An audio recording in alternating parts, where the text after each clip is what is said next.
Ganda. Yun ang display nila, mga loves. Ito ang maganda ng design. Angel. So, ganda siya. Mag-light yan siya.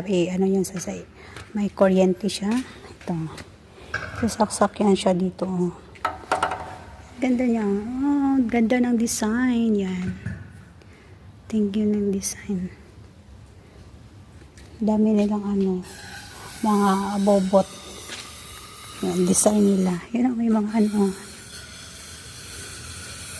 ang ganda siya. Mga antique na mga design. Mga antique.